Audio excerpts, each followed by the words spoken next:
ya casi final de la pandemia en la que estamos. Incluso durante la pandemia, en Mujeres a Venir, hemos venido funcionando y organizando actos a pesar de todas las dificultades habidas y por haber, como sabéis. Por lo cual, una vez más, las mujeres hemos demostrado, Cristina, installé, François est là aussi? François est là. Bon, alors, on l'attend, François.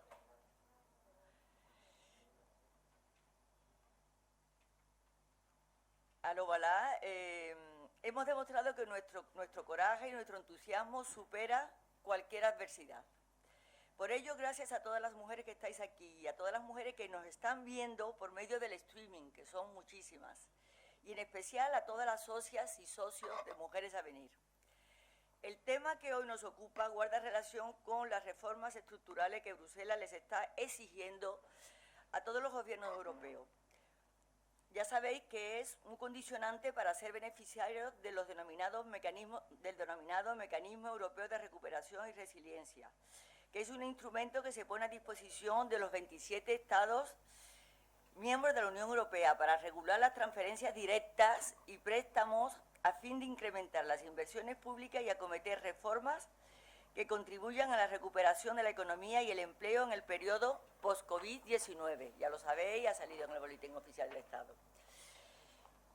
Pero en este acto no podemos tratar de todo el amplísimo paquete de medidas que aparecen reflejadas en el referido mecanismo, ya lo habéis leído seguramente también, ni siquiera todo el contenido del acuerdo del Consejo de Ministros del Gobierno de España adoptado el pasado 27 de abril, por el cual se aprobó el Plan de Recuperación, Transformación y Resiliencia, ya que para ello necesitaríamos no solo un acto, sino varios. Vamos a tener otros actos.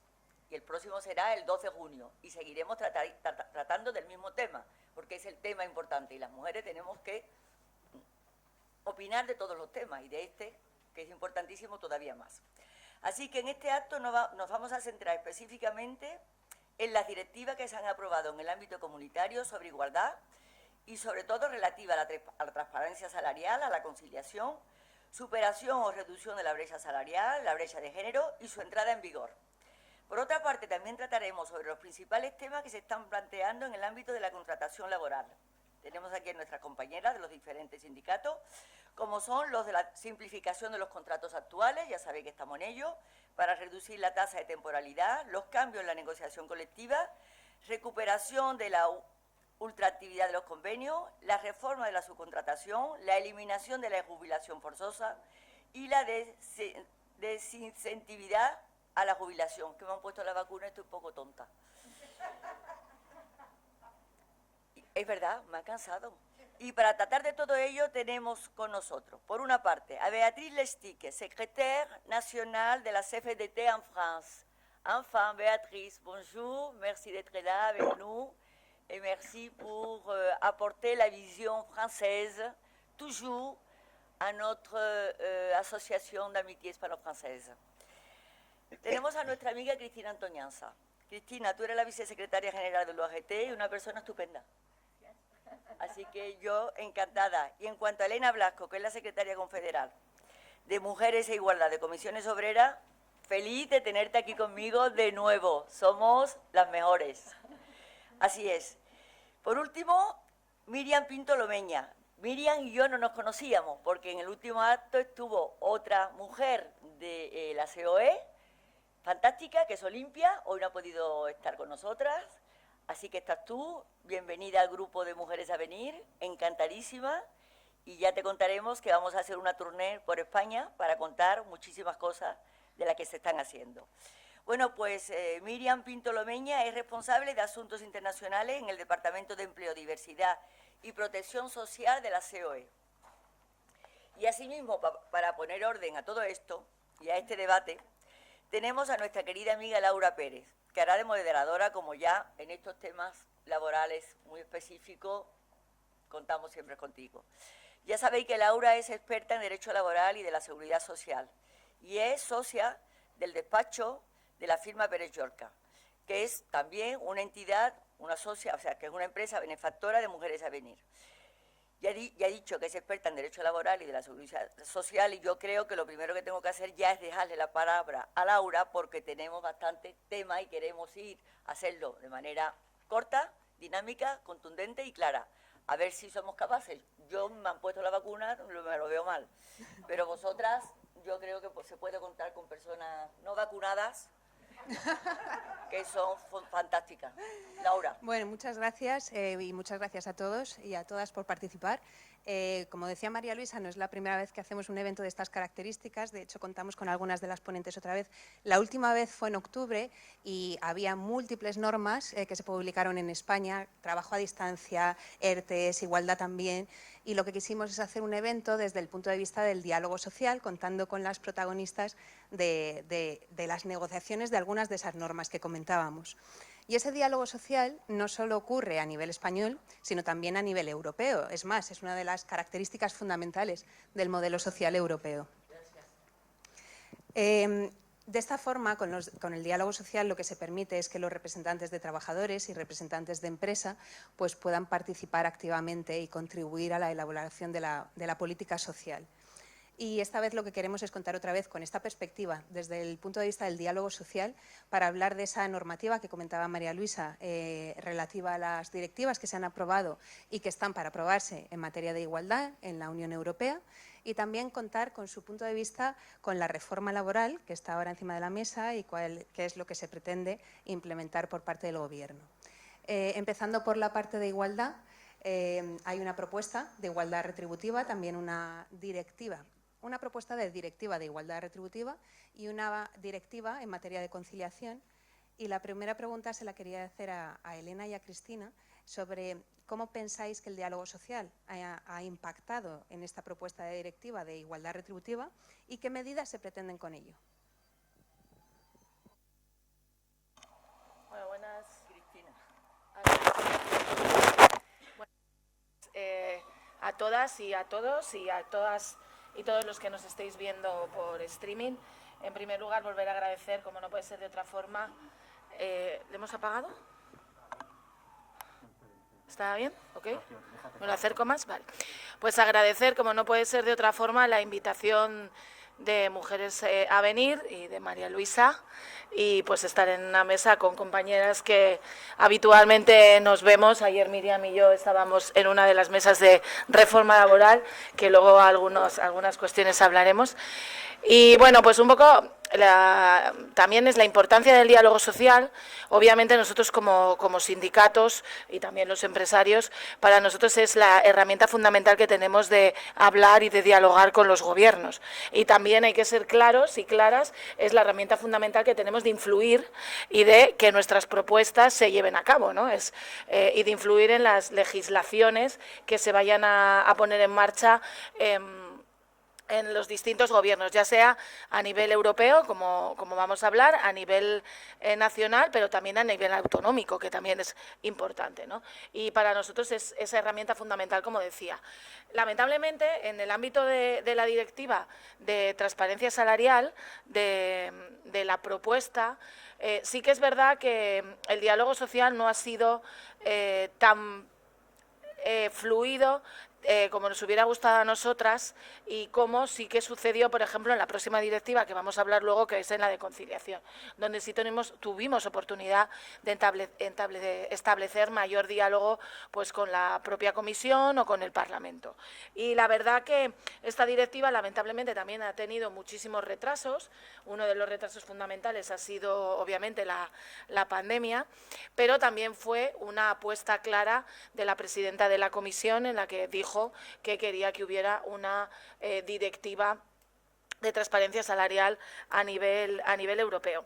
Una de las cosas que no nos gusta en absoluto del primer texto borrador que tenemos es que nos dejan fuera los sindicatos en el ámbito de la empresa. Es decir, una de las cuestiones que aquí sí que hemos conseguido, que luego lo veremos, hemos conseguido, es que los representantes legales de los trabajadores puedan tener acceso y tengan acceso al registro retributivo y a las retribuciones de los trabajadores y las trabajadoras en las empresas.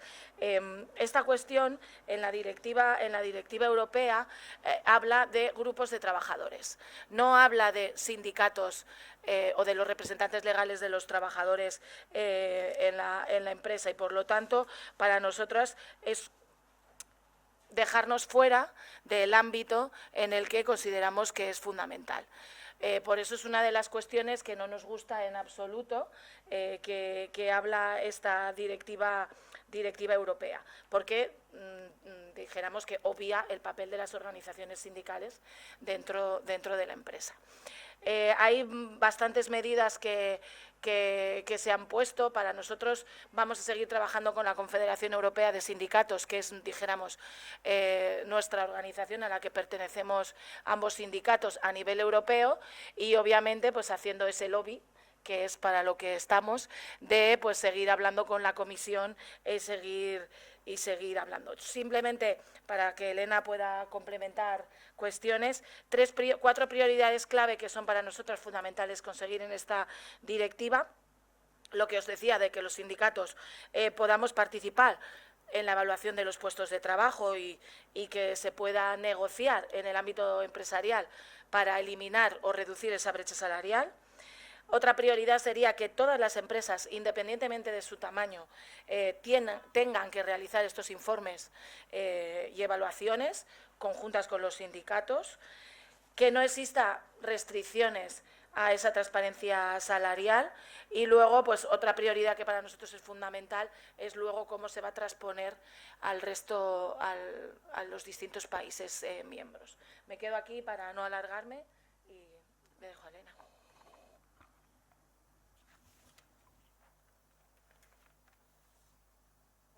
Si era encendido, ¿no? Porque aquí está. ¿Sí? ¿Estaba? Sí, estaba.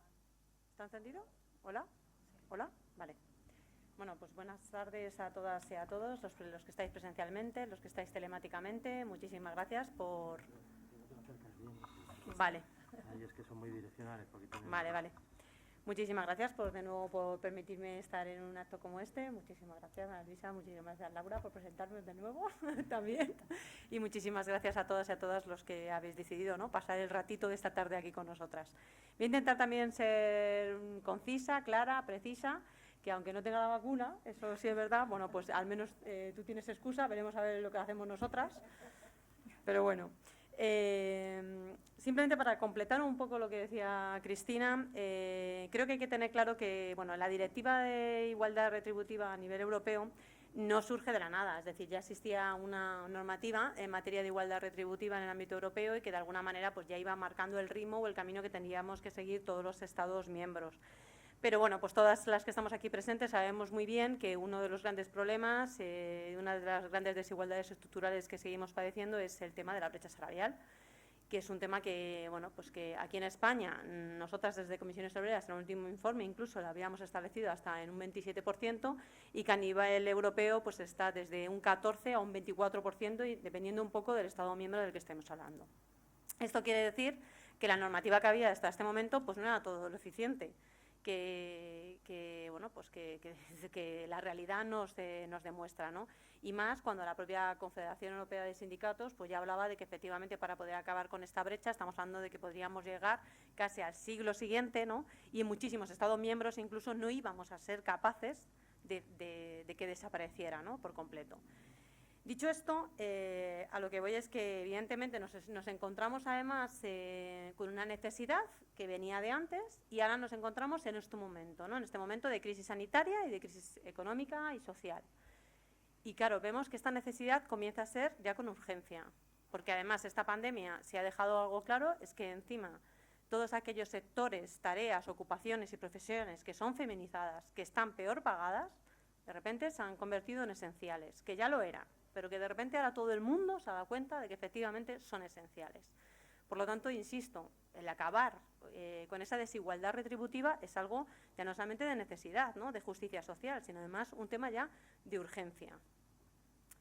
Entonces, cuando la Comisión Europea decide que hay que coger las riendas y que efectivamente asumir esa responsabilidad de crear una directiva de igualdad retributiva, bueno, desde luego de una organización como Comisiones Obreras celebramos esa iniciativa y comenzamos a trabajar directamente, de alguna manera, efectivamente no hubo un diálogo social como tal, pero sí es verdad que desde nuestra propia iniciativa, desde nuestra propia actividad sindical y en participación directa con esa Confederación Europea de Sindicatos a la que pertenecemos, pues empezamos a participar en todas las campañas, en todas las movilizaciones, en las reivindicaciones, en algunas reuniones con el Consejo Económico Social Europeo y finalmente nos dicen que va a salir. Entonces, cuando sale, bueno, pues nuestra actividad todavía es muchísimo mayor, ¿no? Ya no solamente estamos en esa participación, sino que además participamos en reuniones de alto nivel, también con la Comisión, con la Comisión Europea, con el Parlamento Europeo. La directiva en sí tiene dos objetivos, para simplificar. Una es la transparencia salarial y otra, desde luego, es asegurar bueno, pues acceder a la justicia para las víctimas de esa discriminación salarial. Realmente tiene esos dos objetivos. ¿Creemos que es buena, que va en el buen camino? Sí, evidentemente lo valoramos, ¿no? La hemos valorado así, pero claro, cuando sale el texto, que por cierto sale, como bien decía mi compañera, 460 días por retraso, porque la presidenta von der Leyen dejó claro que en sus primeros 100 días de mandato iba a salir esta directiva, cosa que no ha sido así, pues nos damos cuenta que, bueno, pues desgraciadamente no es todo lo ambicioso que habíamos deseado, a pesar de todos los intentos y de todas las reivindicaciones que, como bien decía Cristina, habíamos intentado influir en ese texto final. Y claro, nos aparece que no es todo lo ambiciosa y fundamentalmente por algunas cuestiones que, bueno, pues que ya ha señalado Cristina, como el hecho de que efectivamente aparece como representantes de los trabajadores, pero no queda muy claro que esto se esté relacionando directamente con las organizaciones sindicales, sino todo lo contrario, ¿no?, que abre las puertas un poco, ya no solamente a las representantes de los trabajadores no sindicalizados, por ejemplo, a otros órganos de igualdad o a otros autores o otros entes ¿no?, que puedan intervenir sin capacidad de ese proceso de negociación colectiva. También hay alguna otra cosa, como por ejemplo que el hecho que los empresarios tengan capacidad unilateral para poder decidir qué categorías o qué puestos de trabajo puedan compararse para determinar si existe o no brecha, cuál es el sistema que se va a desarrollar para medir la brecha. Todo este tipo de elementos son los que de alguna manera creemos que dificultan, por un lado, la garantía de conseguir, primero, identificar esa brecha existente y, segundo, de adecuar las herramientas y los instrumentos o los mecanismos necesarios para poder corregirla. Y eso es ahora mismo en la situación en la que nos encontramos actualmente. Estamos en un proceso de revisión de ese texto final. Se han realizado y se están desarrollando grupos de trabajos específicos en las que estamos revisando el texto final para intentar enmendar algunos de esos elementos y que salga, sobre todo, y garantizar una mayor efectividad de esa directiva en todos los Estados miembros. Elena. Miriam, una pregunta. En España habíamos estado comentando que se han publicado numerosas normas en materia de igualdad. De hecho, respecto de esta transparencia salarial, en todas las empresas se está ahora implementando planes de igualdad. Estaréis también negociando múltiples planes de igualdad en todas las empresas. Hay obligaciones de transparencia salarial en materia de registro retributivo, dar acceso a la información a los representantes de los trabajadores, todo esto. Entonces, ¿cómo impacta esta directiva a nivel europeo en este diálogo social y en esta normativa española? Vale, bueno, muchas gracias, Laura, y muchas gracias a todos. Gracias a la asociación por la invitación. Yo quería primero disculpar a mi compañera Olimpia, que muchos conocéis y que estuvo en la última ocasión con vosotras, porque bueno, pues hoy precisamente y en este ritmo frenético que llevamos de negociación en las mesas de diálogo social tan importantes, bueno, pues toca mesa de pensiones, ¿no?, sobre la que creo que bueno, pues tendremos ocasión de abordar en el último bloque de esta jornada. Así que bueno, encantada de estar con vosotras, gracias por la bienvenida y por la presentación y sin más entro a valorar tu pregunta. A ver, Efectivamente, el tema, o ya se sabía y se conocía que iban a salir estas medidas vinculantes de transparencia salarial, porque, tal y como decían mis compañeras, la presidenta Ursula von der Leyen lo asumió como un compromiso para los 100 primeros días de su mandato y, por tanto, bueno, pues se esperaban para ese periodo. Pero, bueno, por razones obvias, pues se ha retrasado mucho. Pero a mí me gustaría decir que ha coincidido con un momento que hay que tener en cuenta y hay que valorar, y es la publicación o el lanzamiento del Plan de Acción del Pilar Europeo de Derechos Sociales, que es un plan fundamental y que va a servir de guía a Europa para no solo tratar de salir de esta crisis con más reformas y con una transición ecológica y digital de la que tanto hablamos, sino que vamos a tratar de salir con medidas sociales que efectivamente vayan dirigidas a mejorar las condiciones de vida, las condiciones laborales, la igualdad y la protección social. De hecho, mañana empieza una cumbre en Oporto muy importante en la que los dirigentes de los distintos Estados miembros van a reafirmar y a confirmar este plan de acción que va a ser muy importante. Y antes de entrar en las medidas de transparencia salarial, yo creo que es importante conocer o tener en cuenta la foto en la que sale España en materia de igualdad y en materia de retribución social. Las fuentes de Eurostat confirman que ahora mismo España está, en cuanto a brecha salarial, está en un 11,9%, que está 6 puntos por debajo, 6 países por debajo de la media de la Unión Europea, que está en ese 14% que Elena avanzaba. Si cogemos fuentes del Instituto Europeo de Igualdad de Género, con 72 puntos de 100, España ocupa el 8º lugar de la Unión Europea en el índice de igualdad de género. ¿Y con esto qué queremos decir? Pues que, aunque hay cosas por hacer, se ha hecho mucho y las empresas han realizado un gran esfuerzo. Y sin duda, bueno, yo creo que sin ninguna reserva podemos decir que España tiene unos estándares buenos en materia de igualdad. Las distintas directivas que vienen de la Unión Europea, en la medida en la que, si bien no hemos sido pioneros, como sí podemos decir aquí en la negociación de las condiciones laborales de los riders, sabéis, las personas que están pues en esas plataformas de reparto, sí que en materia de igualdad hemos ido asumiendo compromisos y responsabilidades en la normativa, muchas derivadas de esa directiva.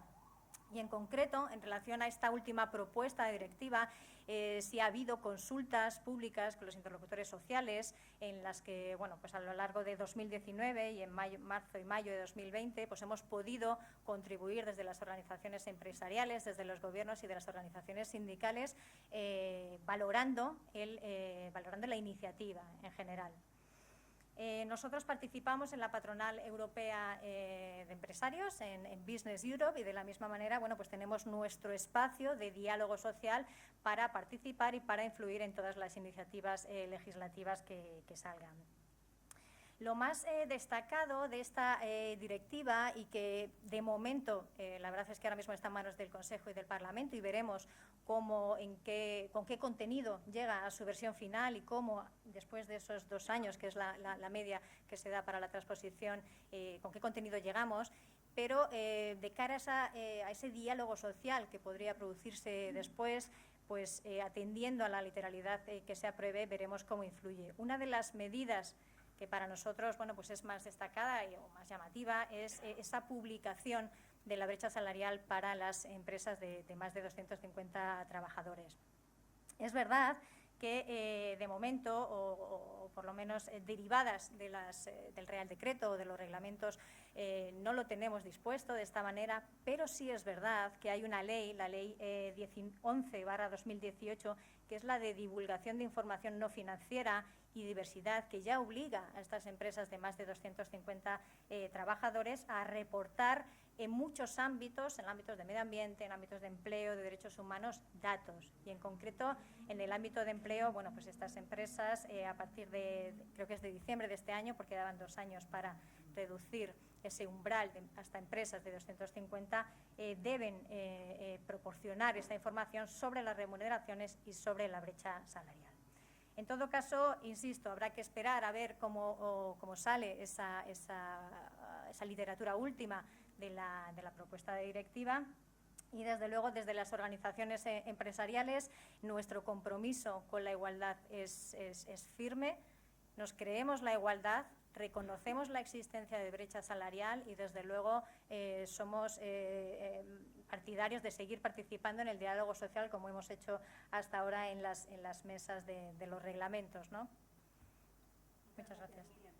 En materia de conciliación, la directiva que se ha publicado en este sentido, que creo que además, si no me equivoco, se tiene que transponer en España antes de agosto de 2022.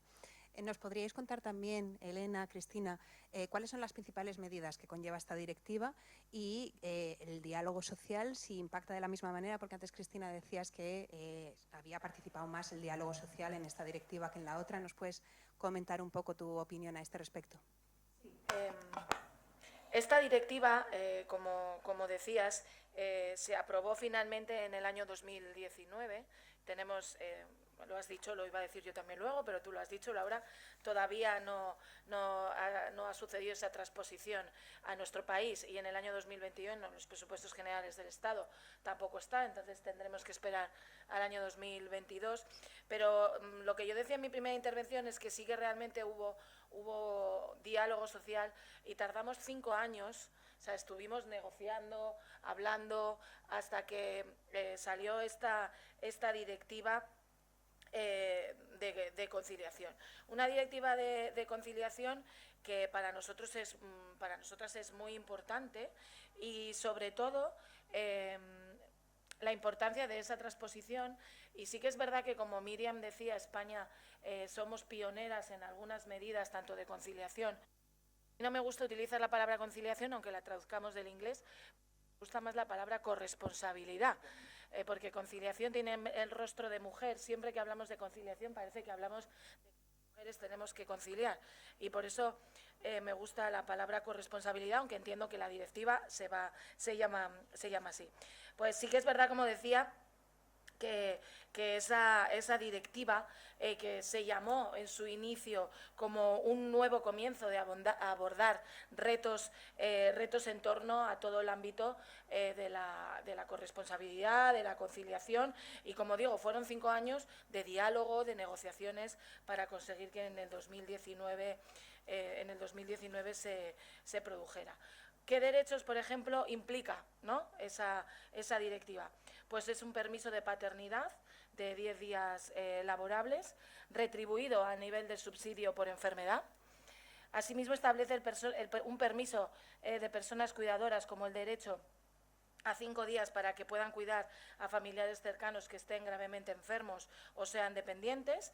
No se le atribuye ninguna remuneración. Aquí nosotros pedíamos que fuera un permiso retributivo. Quiero hacer hincapié en que es una directiva de conciliación, y no solo habla de la directiva, dijéramos, de conciliación familiar por el hecho de tener hijos, sino abre un amplio marco para los cuidadores, las cuidadoras, para todo lo relacionado, dijéramos, también con el cuidado en el ámbito familiar, ya sea de niños o niñas o ya sea de personas mayores. Dijéramos que es una directiva que amplía, ¿no? Y finalmente, por eso lo quería decir, pues esta directiva otorga el derecho a los padres, a las madres, a las personas cuidadoras a solicitar, pues, ajustes horarios, adaptaciones horarias, debido a sus responsabilidades.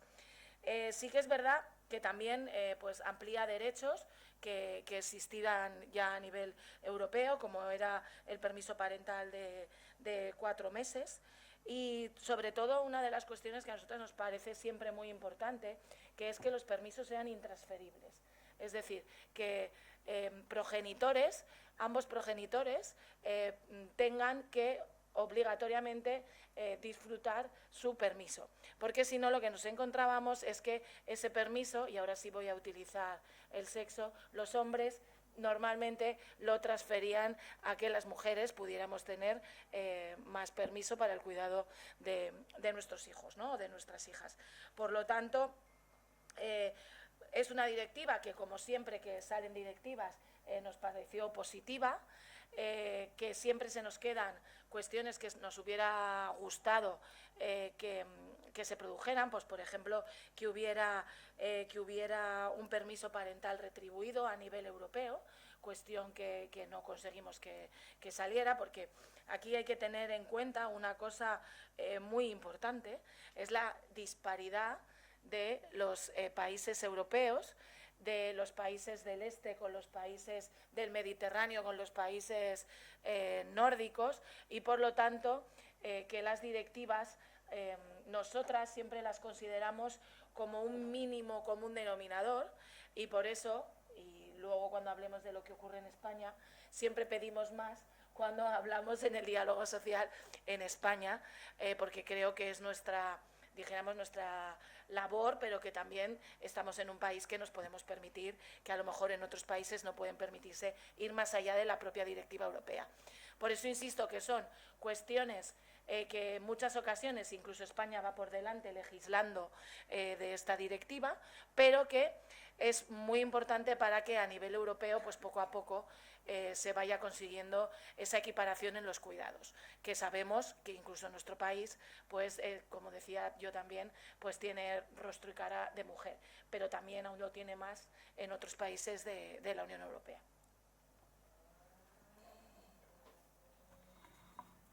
Bueno, para concretar alguna cosilla de nuevo, porque tampoco es que ni estoy en contra ni nada, porque efectivamente tenemos la misma opinión sobre esa directiva de conciliación.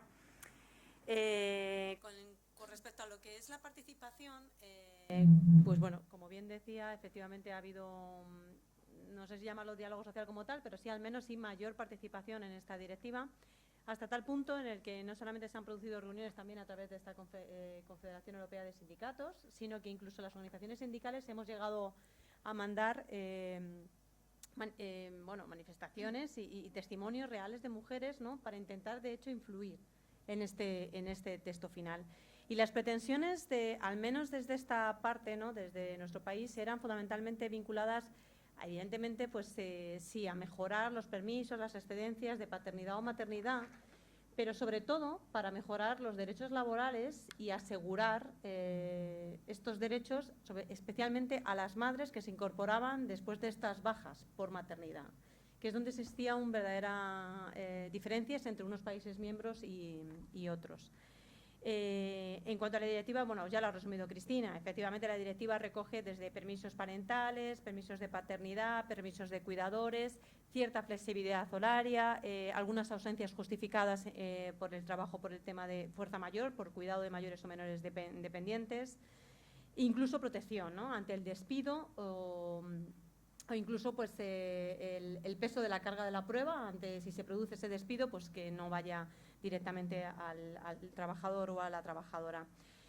¿Esto qué quiere decir? Pues que evidentemente, como ha pasado en la Directiva de Igualdad Retributiva, bueno, pues creo que desde el ámbito de España, desde nuestro país, pues desde luego tenemos muy claro que nuestro propósito en conciliación corresponsable, podríamos decir, desde luego, pues era una pretensión que viene de lejos, ¿no?, que viene desde la propia formulación en el Estatuto de los Trabajadores del artículo 28, ¿no?, y de la propia Ley de Igualdad, que al final ha ido evolucionando a lo largo de los años, al final hasta esas 16 semanas que tenemos actualmente.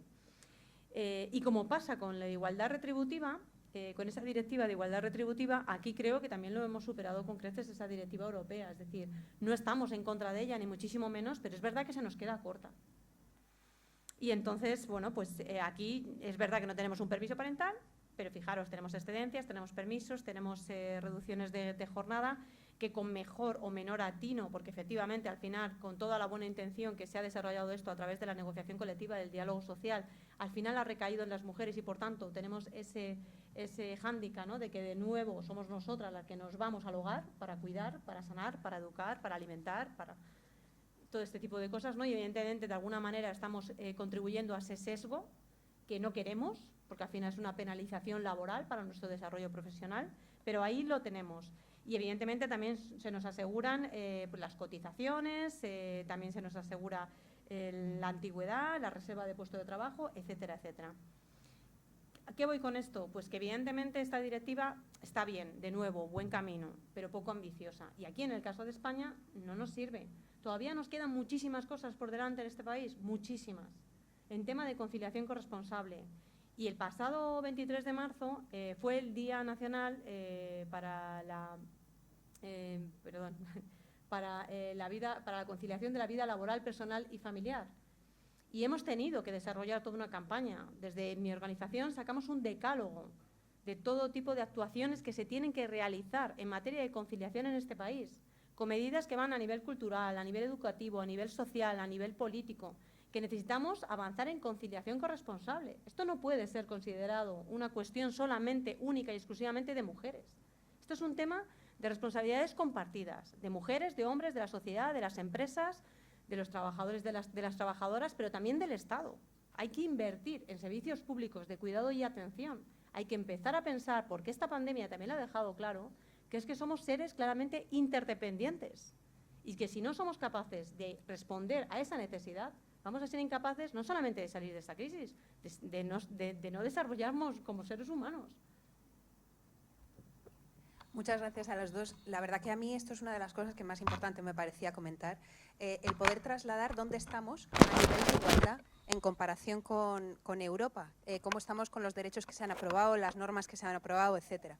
Entonces, con lo que habéis dicho, vamos claramente por delante en ambas directivas. Miriam, ¿no impacta de ninguna manera esta directiva de conciliación? Bueno, yo diría que cuando sale la directiva de conciliación es desde luego un impulso muy importante a nivel de Europa y, como bien decía Cristina, sobre todo para servir o para garantizar la situación en muchos de los Estados miembros. Esto es fundamental porque partimos de situaciones tremendamente diferentes. Y yo creo que hemos de poner nuestro empeño, además, en que se consolide como una seña de identidad de Europa. En nuestra normativa es que verdaderamente en ese Real Decreto 6/2019, que bueno, no fue negociado realmente, fue fruto de aquellos viernes sociales en aquel momento, sí que hay medidas claras también en materia para avanzar en la igualdad efectiva entre hombres y mujeres y en esa conciliación y en esa corresponsabilidad. Hay medidas, como puede ser la equiparación de los permisos por hijo de los progenitores, que nosotros, desde luego, desde COE no vamos a cuestionar, porque esto está claramente respondiendo a una demanda social y a una clara voluntad. Pero sí hay otras medidas que son más complicadas para la empresa. Y estoy hablando de la adaptación de la duración y de la distribución de la jornada. ¿Por qué? Pues porque el tejido empresarial que tenemos en este país es de pymes y de micropymes. Y esta adaptación de jornada requiere de una flexibilidad que en muchas ocasiones supone unas dificultades de organización a la empresa extremas, ¿no? Hasta el punto de que puede poner en jaque incluso la propia continuidad de la actividad de la empresa. Pero hay otra cuestión que ya se ha mencionado aquí, y es que previo al cumplimiento de todas esas medidas que parten de la empresa, hay una cuestión fundamental de corresponsabilidad de los progenitores, del padre, de la madre, pero también del Estado. El Estado tiene una responsabilidad, y sobre todo en materia de los cuidados.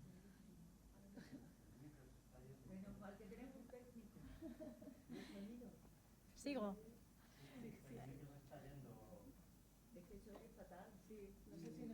Pues lo que digo es muy interesante, no se puede oír mal. En unos segundos intervienen desde París para hacer un curso sobre la situación en Francia y me gustaría que quedase claro. ¿Sigo, no? Ok. Sí, por favor. Por tanto, hablábamos de esta corresponsabilidad de los progenitores y la corresponsabilidad también del Estado, que tiene una responsabilidad y sobre todo en lo que atañe a los cuidados. No se trata, desde nuestro punto de vista, de seguir introduciendo medidas como la reducción de jornada o las excedencias si al final se las van a seguir cogiendo las mujeres, porque lo que vamos a hacer es petrificar los roles de género, que son efectivamente lo que queremos combatir. No es cuestión de normativa ni de estatuto de los trabajadores, sino una cuestión de socialización de los cuidados, de esa corresponsabilidad que tiene un tremendo impacto de género. Tenemos que avanzar en esa economía de los cuidados, fortalecer nuestro sistema de dependencia, porque además yo creo que el COVID lo ha puesto de manifiesto, por desgracia, más que nunca, la necesidad de ese sistema de dependencia, y sobre todo porque tenemos un envejecimiento progresivo de la población que nos pone por delante un reto demográfico tremendo. Y aquí yo quería resaltar un acuerdo que hemos firmado los interlocutores sociales con el Gobierno, y que es un acuerdo alcanzado en la mesa del diálogo de la dependencia y que va en ese camino. Es un acuerdo que empezó a pergeñarse durante los peores meses del COVID, precisamente por la situación que se estaba dando, y que hace un mes se ha conseguido firmar. Se ha alcanzado este gran acuerdo del diálogo social. Es un plan que, primero, tiene financiación, que esto es fundamental. Esa infrafinanciación del sistema de dependencia ha hecho que no funcione. Hay 600 millones para este año y otras cantidades similares para los 2 próximos años. Es un plan en el que se quiere avanzar en esa reducción de las listas de espera y de los trámites de gestión para las solicitudes en las residencias, mejorar la calidad de la atención de las personas dependientes y profesionalizar los cuidados. Y aquí hablamos de condiciones laborales y también hablamos de profesionalizar las trabajadoras, que son mayoritariamente mujeres, en todas esas competencias que tienen adquiridas a través de la experiencia y poder reconocérselas a través de procesos formales. Muchas gracias. Bueno, pues como decía María Luisa, ahora lo que corresponde es que Beatriz nos pueda aportar la perspectiva francesa. Yo dejo a María Luisa que haga la pregunta para que lo hagan un poco. Sí, ya sabéis que las mesas de Mujeres a Venir siempre tenemos que tener conocer la situación de nuestro país de referencia. Aquí se trabaja siempre con el saber hacer de 2 países, de esos 2 países que tan estrechamente y también se entienden, como son Francia y España.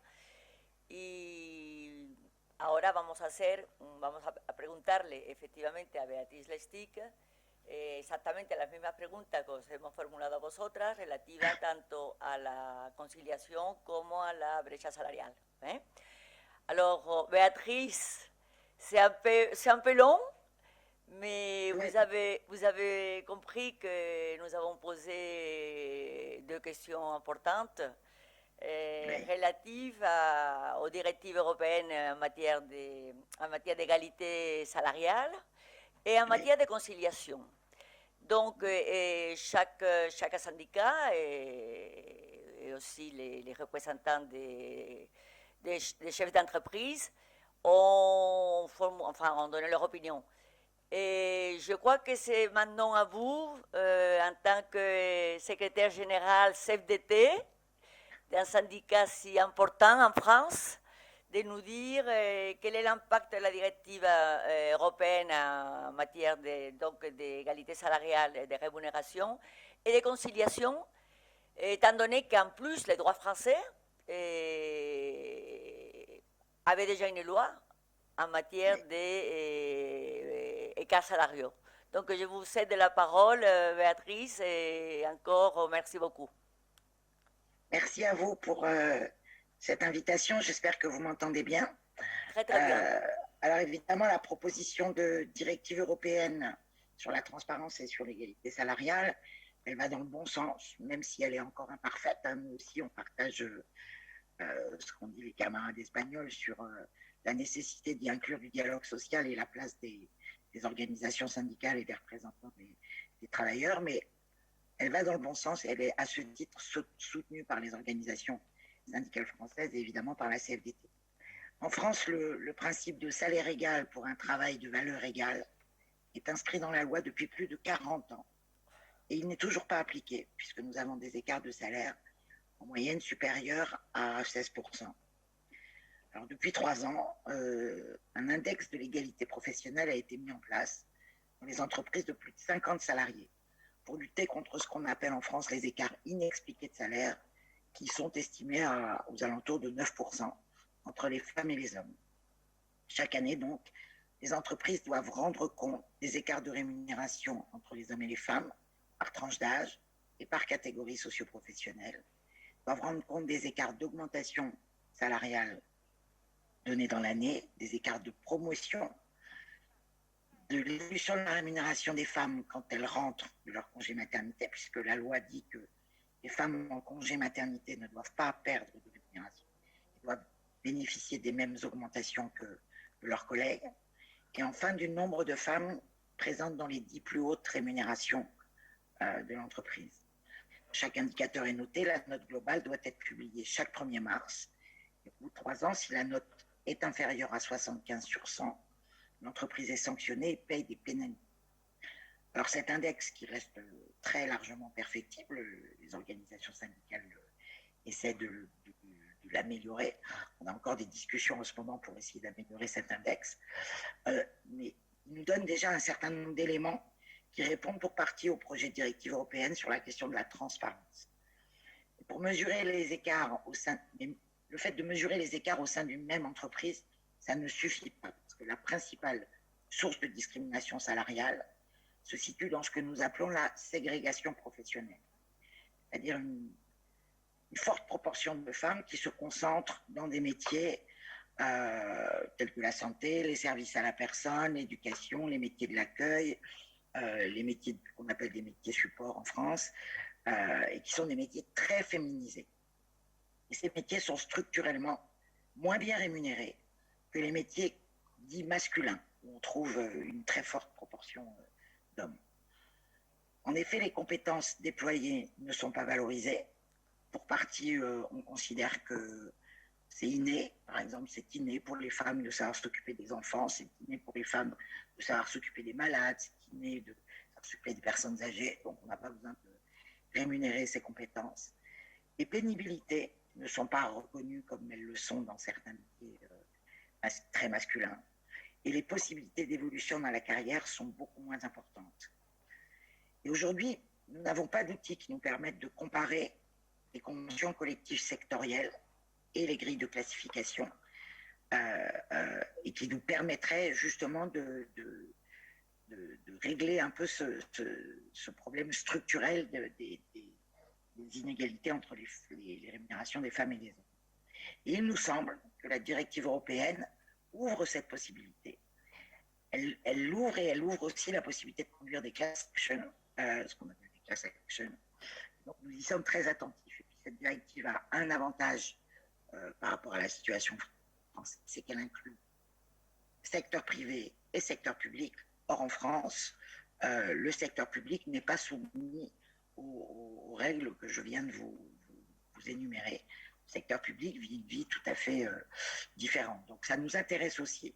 La directive pousse l'égalité salariale et professionnelle, y compris dans le secteur public.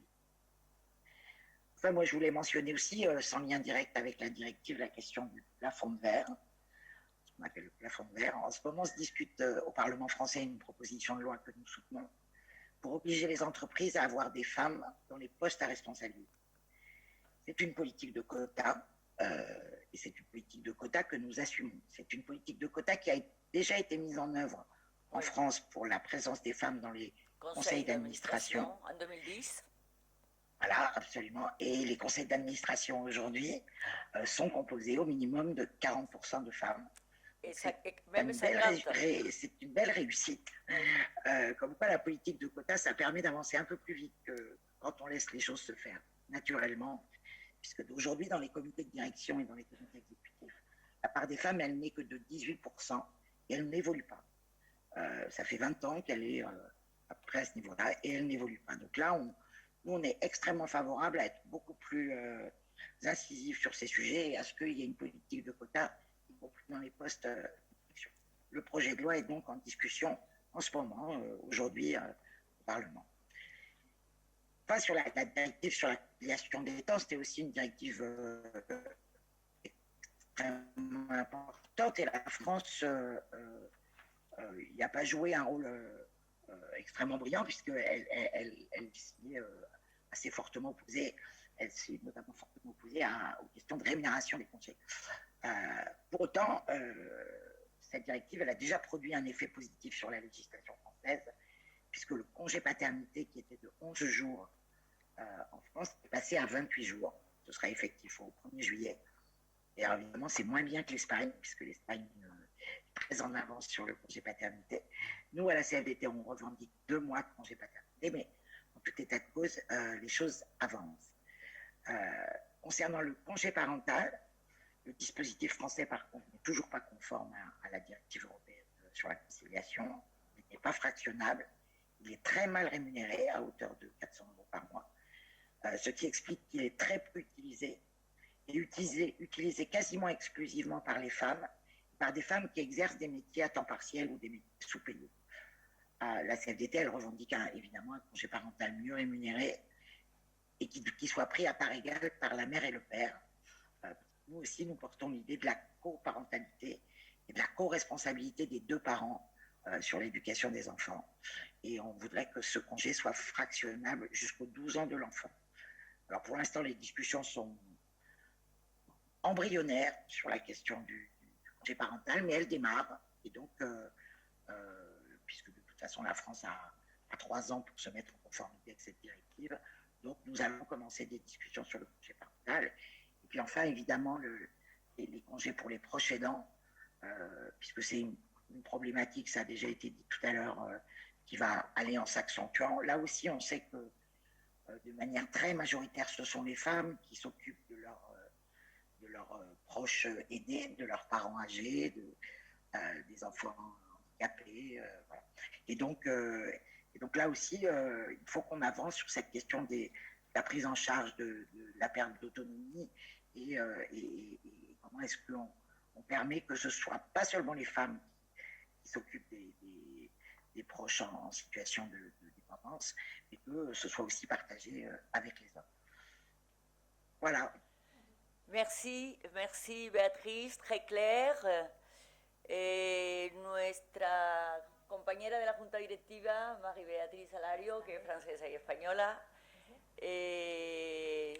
va a hacer una traducción rápida, consecutiva, para que nuestros socios de Mujeres a Venir que están en streaming, que no hablan perfectamente el francés, sobre todo que es difícil seguir desde la conexión, puedan tener una idea clara de lo que ocurre en Francia, que, bueno, Beatriz. Muy en paralelo.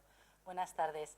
El impacto que tiene esta directiva europea en materia de igualdad salarial y de conciliación y remuneración en Francia es por parte de la FDT estos comentarios.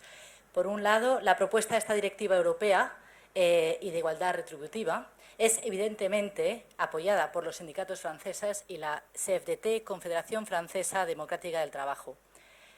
En Francia, el principio del sueldo igual por un trabajo de valor igual está inscrito en la ley desde hace más de 40 años.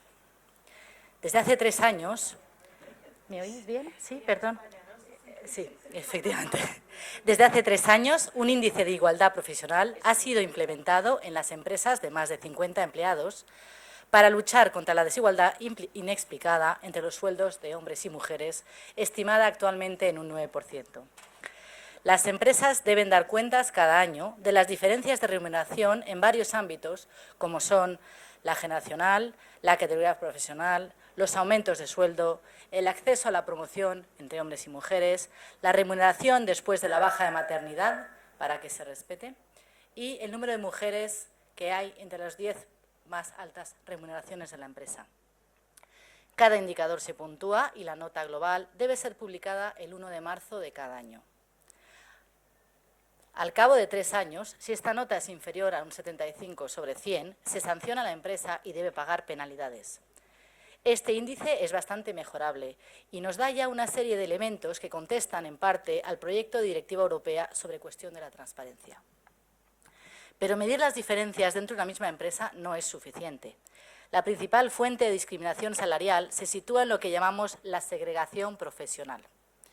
Así, las profesiones donde se concentran un mayor número de mujeres, como son, ya lo hemos citado anteriormente, la salud, servicios a la persona, los cuidadores, la educación, son estructuralmente menos remuneradas que las profesiones consideradas como masculinas. Las competencias utilizadas no son valoradas, se da por hecho y además las dificultades que asocian a estos puestos no son reconocidas. Las oportunidades, por último, de desarrollo profesional tampoco son tan iguales. Hoy no disponemos de herramienta que nos permita comparar los convenios colectivos sectoriales, así como los marcos de clasificación entre ellos. Nos parece que la Directiva Europea abre esta oportunidad, así como la posibilidad de conducir class actions, por lo que seguimos este tema con mucha atención. Además, se citaba que se incluye el sector público en esta directiva y no solo el privado. Por último, gracias. También deseaba mencionar el vínculo directo de la Directiva Europea con el tema del techo de cristal, le toit de verre. En este momento se discute en el Parlamento una propuesta de ley que apoyamos para obligar a las empresas a posicionar a las mujeres en puestos de responsabilidad. Es una política de cuotas que asumimos. Ya está en marcha para los consejos de administración en Francia. Hoy los consejos de administración, desde el año 2010, se votó, se componen con un mínimo de 40% de mujeres. Ahora se trata de obtener el mismo resultado en los consejos de dirección, en los comités ejecutivos, que a día de hoy cuentan con menos de 18% de mujeres. Por último, la Directiva sobre conciliación en tiempos de trabajo ha producido un efecto sobre la legislación francesa en relación a la prolongación del permiso parental o excedencia, que ha pasado de 11 a 28 días remunerados. No es tan bueno como en España y la CFDT reivindica ya 2 meses, pero estamos avanzando. En relación a la baja por maternidad, el dispositivo francés no está del todo conforme a la directiva, ya que no es fraccionable y, sobre todo, está muy mal remunerado, 400 € al mes, lo que explica que sea poco aprovechado y prácticamente solo por mujeres, con profesiones además de tiempo parcial o infrarremuneradas. La CFDT reivindica una excedencia más remunerada, tomada a partes iguales por el padre y por la madre, fraccionable hasta los 12 años del niño. Muchísimas gracias, Beatriz. Bueno, ya veis, lo importante es que hoy en la Asamblea Nacional en France se estaba discutiendo sobre el nuevo proyecto de ley en materia de representación equilibrada en los comités de dirección de todas las empresas. Y eso es importantísimo, porque claro, a nivel de los puestos, hablar de puestos de responsabilidad no me gusta hablar de puestos de dirección, porque puestos de responsabilidad, cuanto más bajas en los puestos, a nivel jerárquico, más mujeres se encuentran, y donde no se encuentran ninguna siempre son en los comités de dirección, con lo cual creo que aquí tanto Macron como Sarkozy han hecho una política, y digo eso porque nuestro gobierno no ha hecho nada. Y ha sido la derecha francesa la que obtuvo en 2010 con Marie-Jo Zimmermann esta ley de representación equilibrada en los consejos de administración de las empresas francesas, que es importantísima y está dando unos resultados fantásticos. Desde 2010 se aplica, y ahora es de nuevo Macron el que ha pedido a Zimmermann, del antiguo Partido Republicano, que se ocupe, a esta diputada que yo invité aquí en España en 2017. En este momento estaba Rajoy, era presidente del Rajoy. Hicimos un acto muy bonito en el Senado, donde yo invité a la diputada francesa y a todas las personas, los políticos franceses que habían luchado muchísimo para conseguir esta ley en materia de representación equilibrada en los consejos de administración, y hubo un debate muy importante, y creo que este año se hizo en aquel momento con Pío Cabanilla, que nos prestó incluso el Senado para darle un valor simbólico a aquello, y voy a pedirle a la presidenta del Senado de nuevo este año que invitemos de nuevo a nuestros diputados franceses y a ver si el gobierno español se anima, porque ya desde... A ver, yo creo que no puede ser, o sea, en ese sentido Francia es un referente importante. Entonces, bueno, el segundo bloque un poquito más animado, porque si no nos quedamos sin cóctel, y todo es importante para en la vida, concluir, todo es importante. Para concluir con el bloque de igualdad, yo lo que me gustaría resaltar es que me ha gustado eso de que los principales agentes sociales tengan un objetivo común de perseguir esa igualdad, de constatar esa brecha salarial y de intentar medidas para combatirla. Entonces eso la verdad que me parecía destacar, porque siempre tenemos en mente la negociación y posturas encontradas, y eso desde luego es un frente común. Y luego también el hecho de que vayamos por delante en España tan claramente en relación con donde estamos en otros sitios. Respecto de la reforma laboral el año pasado, antes de la pandemia, ya estaba todo el rato en los medios de prensa, luego quedó un poco paralizada, pero este año se ha vuelto a retomar. El diálogo social está candente con el tema de la reforma laboral. Como decía María Luisa, pues hay 4 temas muy importantes que están como objetivos del Gobierno. Reducir la tasa de temporalidad es uno de ellos.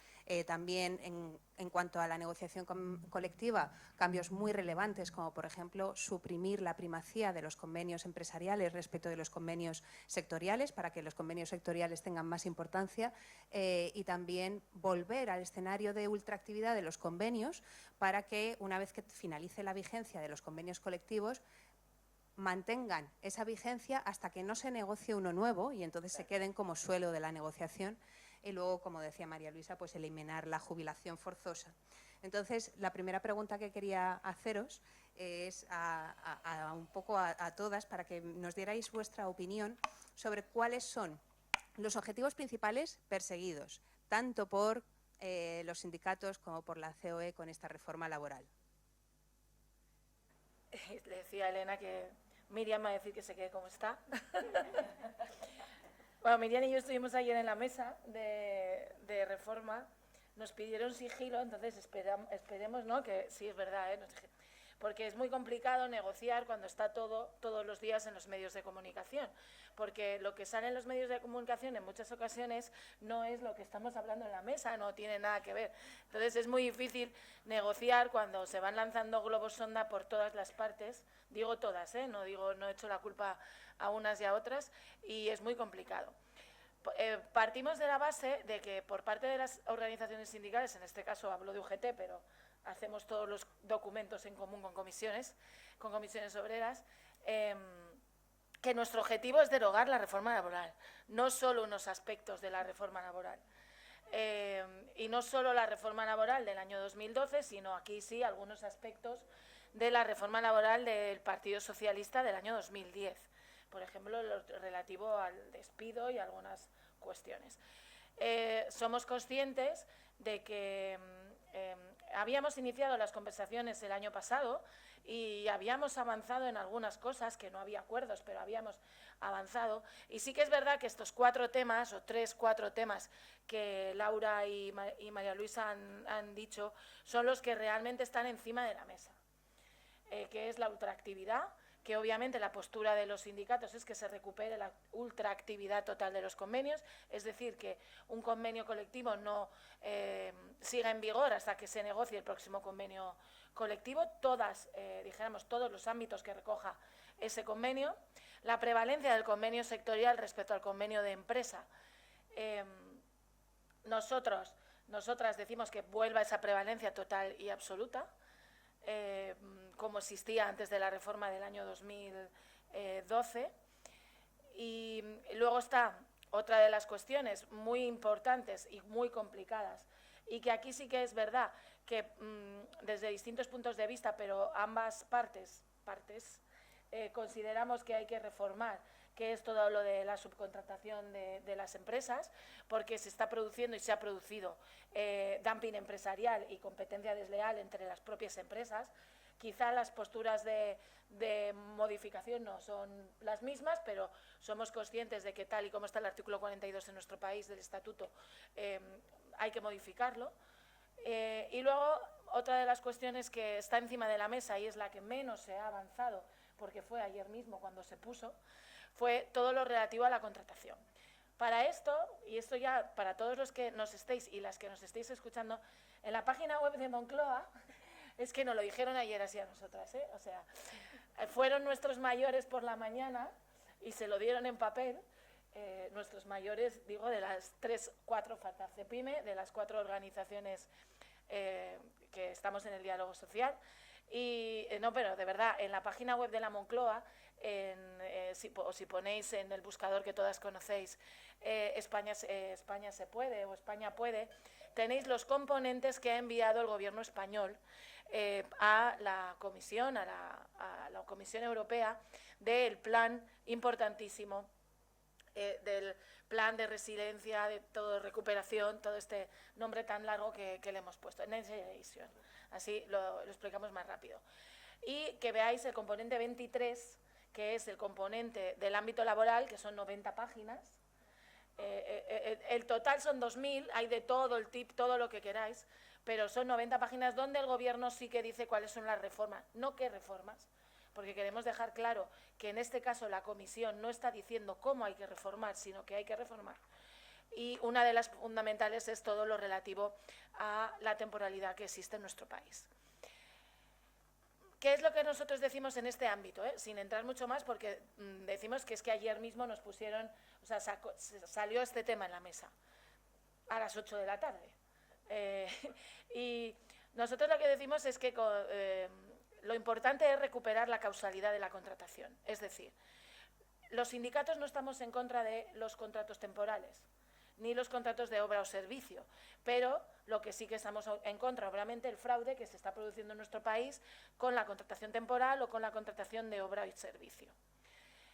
Y por lo tanto, que no sirve solo cambiar de nombre a los contratos y que tengamos muchos contratos indefinidos y poco temporales, cuando realmente sigamos teniendo contratos, veremos cómo se les denomina, pero que no se realicen para la causa que tienen que realizarse.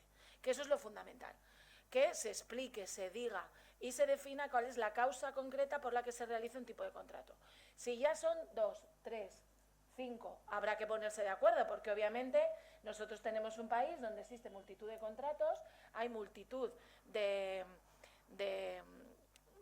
situaciones en el ámbito laboral que hay que recoger y que con ese contrato único obviamente es imposible. Y aquí hay una de las cosas también que hay que abordar, no solo la contratación. Cuando te contratan, también despiden y por lo tanto puedes dejar de la mano las indemnizaciones por despido, que si tocas la modalidad contractual tendremos que abordar los despidos. Dejándolo muy por encima, pero es un poco las cosas que ahora mismo están encima de la mesa. Insisto, es el inicio. Tenemos este año, ¿no, Miriam, por lo que nos han dicho, Elena, para acordar todas estas cuestiones. Y además, otra que se ha puesto encima de la mesa y que ya hemos hablado en la anterior jornada que realizamos, que son los ERTEs, y que se ha visto que han funcionado en este momento de pandemia, pero el realmente hacer una herramienta eficaz para las empresas, para los trabajadores y las trabajadoras, de flexibilidad cuando ocurra, no una pandemia, pero cualquier cuestión, y que se puedan acoger a esta suspensión temporal del empleo. Por lo tanto, aunque ahora hablemos de esto, nosotros tenemos encima de la mesa más cuestiones, como por ejemplo el despido colectivo. Nos parece que es muy importante volver a recuperar las causas del despido colectivo, la autorización de la Administración. Aquí ahora no se autoriza. Sabemos que esto en Europa es complicado porque en la gran mayoría de los países europeos no existe una autorización administrativa de los expedientes de regulación, pero tendríamos que buscar alguna figura. La inaplicación de los convenios. Tenemos muchas cuestiones encima de la mesa, pero estas son las que, si queremos recibir ese dinero de Europa, son las que el Gobierno de nuestro país se ha comprometido a que al 31 de diciembre del año 2021 esté publicado en el Boletín Oficial del Estado. Eso es lo último que a nosotros encima de la mesa nos han dicho.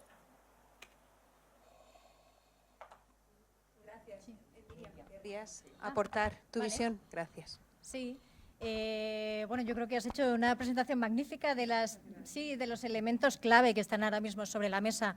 Es verdad que no solo porque expresamente ayer nos pidieron sigilo, sino por un respeto a la mesa y a los temas que estamos tratando, pues no vamos a poder desvelaros en detalle las cuestiones. Pero bueno, sí que es verdad, y volviendo al año pasado, que es cuando empezaron estas reuniones para la reforma laboral, claro, es que ha cambiado radicalmente el contexto. Y claro, ahora nos dicen, es que lo que decíais en febrero del año pasado no es lo mismo que ahora ya, pero es que tenemos un contexto distinto. Yo aquí quería explicaros un poco que, con independencia de que el entorno es verdad que sigue siendo global, digitalizado, que todo es muy acelerado, precisamente por eso, y ahora más que nunca, necesitamos capacidad de adaptación de las empresas, necesitamos herramientas de flexibilidad. En un contexto, además, en el que la pandemia, que por más que lo digamos no podemos obviarla, ha derivado en una crisis sanitaria, económica y social sin precedentes. Fijaos que la crisis económica ha supuesto que en este año, en 2020, el PIB haya caído un 11%. Incluso el propio Gobierno ha tenido que rectificar sus previsiones de caída del PIB para 2021, desde el 9,8% inicial hasta el 6,5%.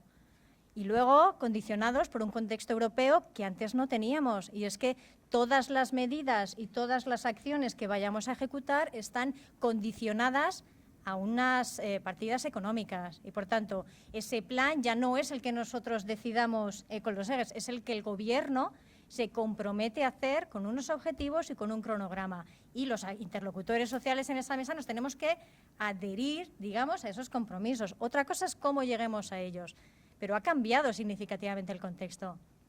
¿Qué es lo que queremos los empresarios? Pues necesitamos las 3 Cs: capacidad de adaptación, confianza y necesitamos certidumbre. Porque además estas son las claves que van a llevar al buen funcionamiento de las empresas, a la competitividad de la economía y también a la atracción de inversión extranjera.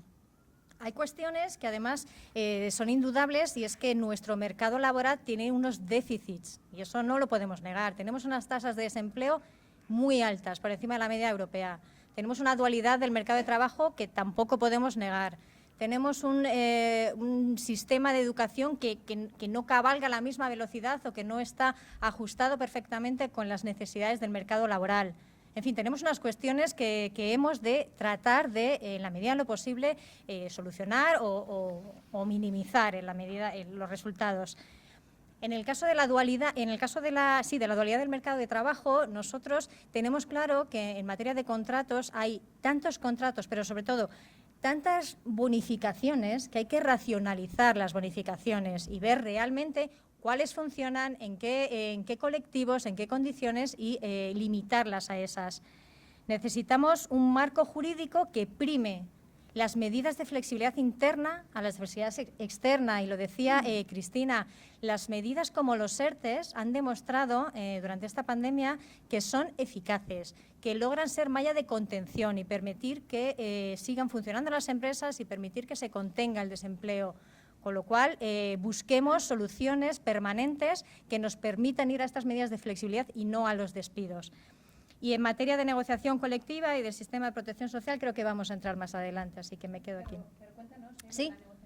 Bueno, vale, pues en negociación colectiva, a ver, la negociación colectiva es la herramienta clave para esa capacidad de adaptación que necesitan las empresas.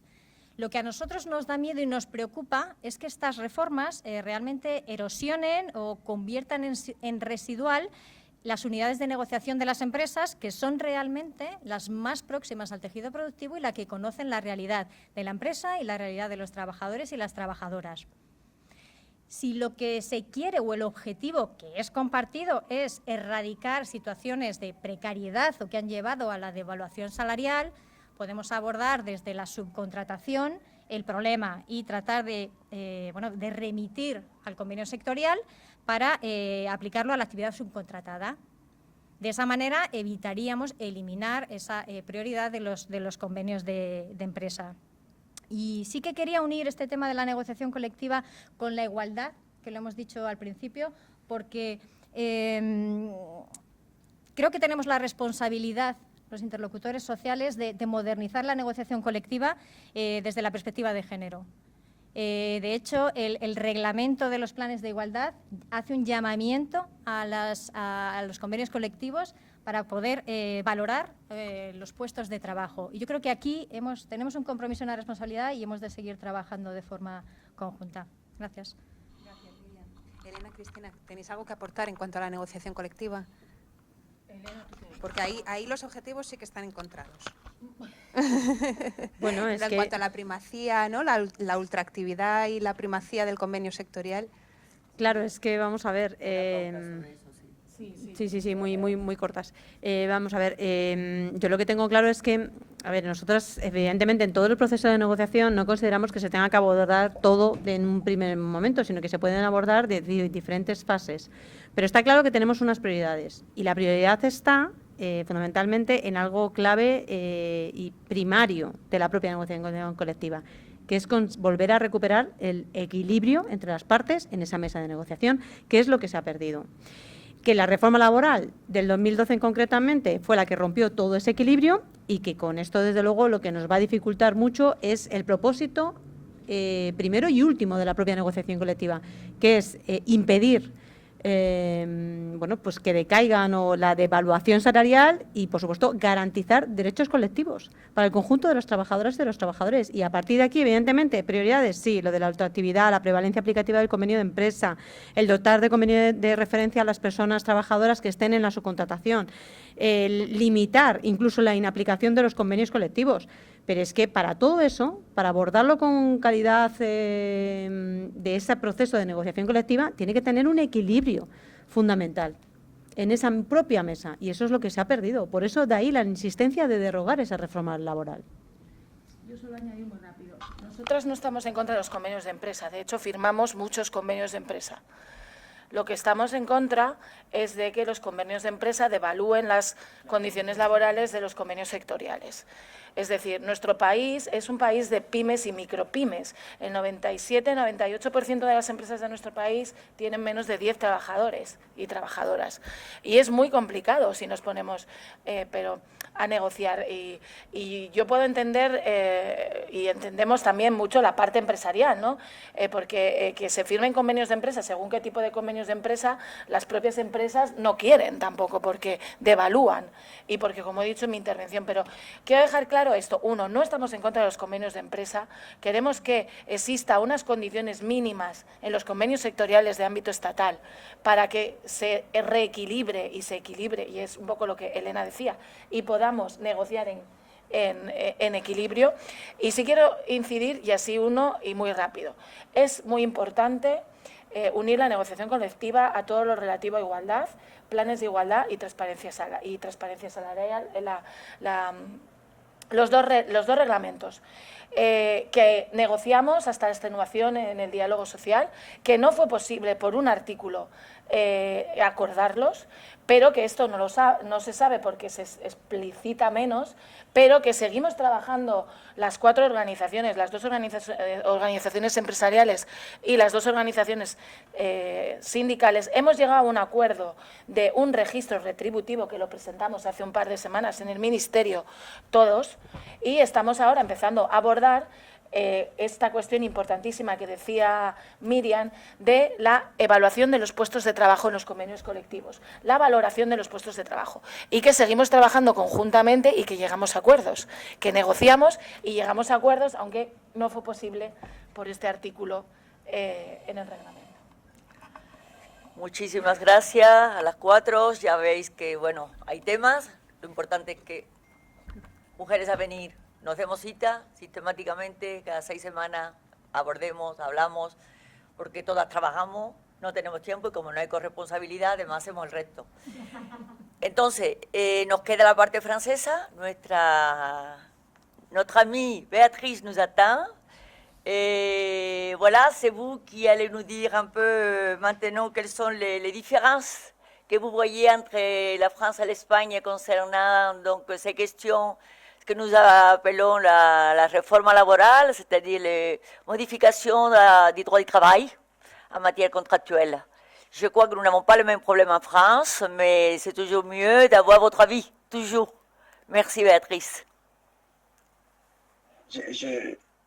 J'avoue ne pas bien connaître les réformes du travail qui est en discussion en Espagne, mais ce qui est certain, c'est que la France a connu aussi de nombreuses modifications législatives sur la négociation collective en 2016 et en 2017, des modifications que les syndicats ont largement contestées.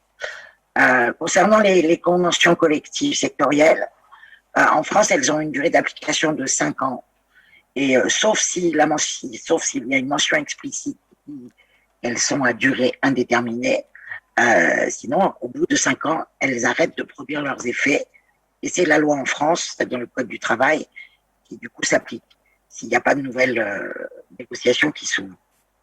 De la même manière, le principe de faveur, qui disait que la convention collective était forcément plus favorable que la loi et un accord d'entreprise était forcément plus favorable que la convention collective. Le principe de faveur a aussi été partiellement modifié en France. Une convention collective ou un accord d'entreprise peuvent contenir aujourd'hui des dispositions qui sont moins favorables que la loi, et sur certains sujets seulement. Et par exemple, en matière d'organisation et de temps de travail, là, on peut avoir des accords d'entreprise qui dérogent aux dispositions légales. Mais il n'y a pas de possibilité pour l'employeur de prendre des décisions unilatérales. Ces conventions et ces accords, elles supposent la négociation avec les syndicats et la signature ces accords par les syndicats. Et donc, la responsabilité des organisations syndicales que nous sommes, c'est de former les délégués qui vont conduire les négociations pour que tout ça se fasse dans le sens où nous voulons que ce soit et dans le sens de l'intérêt des travailleurs. Concernant la retraite, vous l'avez sans doute suivi d'un peu loin, mais le projet de réforme que le gouvernement voulait passer en 2019 et qui avait suscité beaucoup d'émotions dans le pays a été au moins momentanément abandonné suite à la pandémie. Alors, la CFDT n'est pas satisfaite du système de retraite actuel, dont nous pensons qu'il est très inégalitaire, et nous continuons de revendiquer et de penser qu'une réforme juste est possible en France et qu'elle est nécessaire. Pour autant, on n'était pas tout à fait d'accord avec la réforme que proposait le gouvernement Macron, et sur certains aspects, il y a un certain nombre d'aspects que nous avions fortement contestés, notamment, puisqu'on en parlait tout à l'heure, tout ce qui touchait directement les femmes.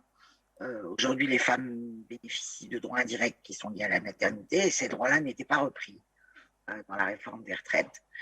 Pourtant, on le sait, la maternité affecte profondément la carrière des femmes et leur rémunération. Et elle affecte évidemment les niveaux de pension s'en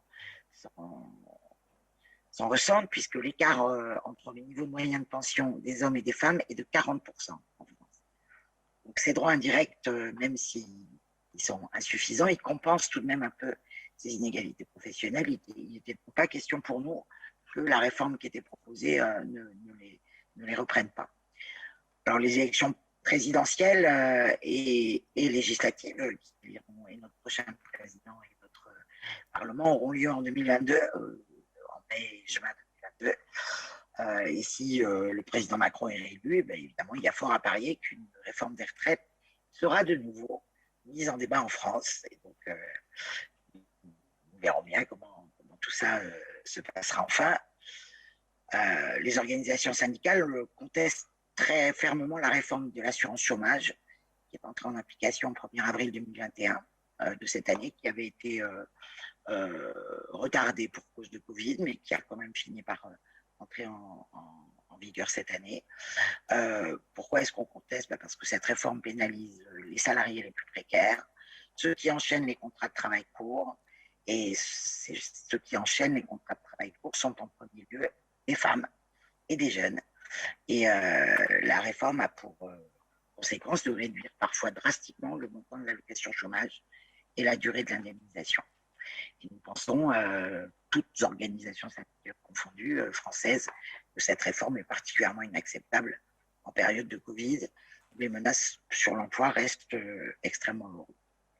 Alors, plus globalement, et pour conclure, et je ne saurais pas faire de commentaires sur la situation espagnole, mais nous restons très préoccupés par l'impact de la crise sanitaire sur les femmes, sur leur place dans l'emploi, sur l'appauvrissement des femmes les plus fragiles, sur la charge mentale liée au confinement et à la difficulté d'allier vie professionnelle et vie familiale, sur l'augmentation des violences domestiques dans les confinements. Simone de Beauvoir écrivait qu'il suffira d'une crise politique, économique ou religieuse que les droits des femmes soient remis en question, et nous y sommes. Et c'est un constat qui se fait dans toutes les régions du monde. Donc nous devons tout faire pour que cette pandémie ne fasse pas reculer les droits des femmes en France, en Europe et donc en Espagne et dans le monde. Je vous remercie de votre invitation. Merci Béatrice. Marie-Béatrice, por favor. Non seulement c'est Béatrice, Marie-Béatrice, mais je suis une ex-Air France et vous êtes Air France aussi. Absolument. Près des yeux et près du cœur. La syndicaliste et la ejecutiva, las dos han trabajado en Air France. Intéressant. La France, Francia, c'est tellement difficile, c'est pas difficile pour moi. Francia ha conocido numerosas modificaciones legislativas sobre la negociación colectiva en 2016 y 2017 que los sindicatos han ampliamente contestado.